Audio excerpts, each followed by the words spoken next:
রোপণ করেছিলাম 2টা থেকে 3টা, সেই 3টা থেকে 18টা ধানের গাছে রূপান্তরিত হয়েছে। জায়গাটুকুতে আমরা মই দিতে পারিনি, ওই জায়গাটুকুতে কি পরিমাণ পাশ কাটিতে আসছে আপনাদেরকে সেটা আমরা দেখাবো। আসসালামু আলাইকুম দর্শক, আমরা এখন যাচ্ছি, আমরা একটা জমিতে আপনাদেরকে দেখেছিলাম গত 15 দিন আগে। এই জমিতে আমরা দর্শক প্রত্যেক গোছায় 2 থেকে 3টা করে ধানের চারা দিয়েছিলাম। ধানের 2টা জাত রোপণ করেছি, সেটা হচ্ছে স্বর্ণ 5 আর বিধান 87।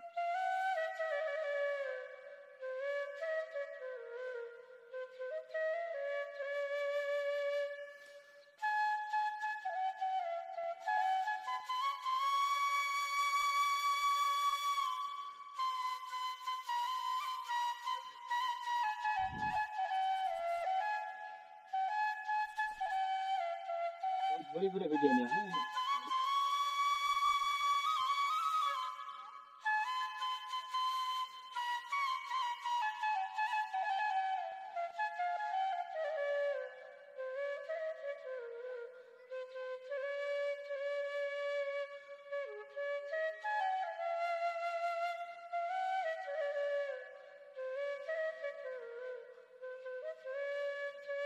আমরা এখন নৌকা থেকে জমিতে নামবো, যেকোনো একটা ধানের বোসা আমরা বুনবো যে এই ধানে কতগুলো পাশ কাটি থাকছে। অর্থাৎ আমরা এই সামনের এই বোসাটাতে নামবো, দেখবো এই ধানের বোসাটাতে কতগুলো পাশ কাটি থাকছে।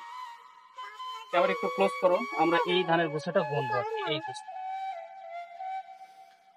দর্শক আপনারা দেখতে থাকুন যে আমরা কতগুলো ধানের এই গোছাতে কতগুলো পাশ কাটি পাই। 1 2 3 4 5 6 7 8 9 10 11 12 13 14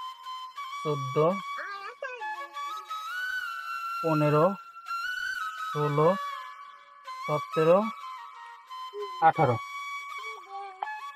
দর্শক আমরা এই জমিতে ধান রোপণ করেছিলাম 2টা থেকে 3টা, সেই 3টা থেকে 18টা ধানের গাছে রূপান্তরিত হয়েছে। আর দর্শক আপনাদেরকে আরেকটা, এই জমিতে কিছু জায়গা ছিল যেখানে আমরা মই পদ্ধতিতে যেতে পারছিলাম না, কারণ মই পদ্ধতি যাওয়ার জন্য জমিতে ছিপছিপে পানি থাকা দরকার, সেই ছিপছিপে পানিটা ছিল না, কিছু জায়গায় আমরা মই দিতে পারিনি।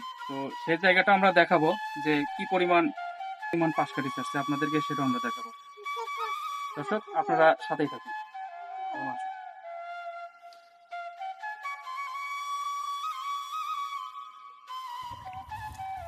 দর্শক আপনারা দেখছেন যে জায়গাটুকুতে আমরা মই দিতে পারছিলাম না, পানি স্বল্পতা থাকার কারণে। সেই জায়গাটুকু হচ্ছে দর্শক আপনারা দেখছেন এই টোটাল জায়গাটুকু, সামনে যে জায়গাটুকু দেখছেন হালকা হালকা পাতলা না, এই জায়গাতে আমরা মই দিতে পারছিলাম না।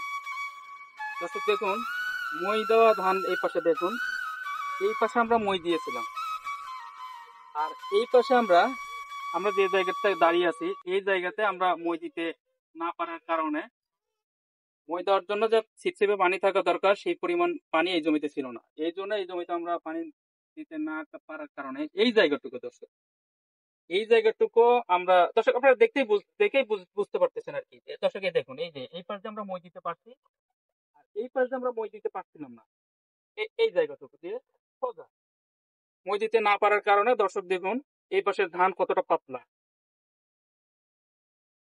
চাষি ভাই আপনারা এখন নিজেই অনুভব করুন যে মই দেওয়ার গুরুত্ব কতটুকু।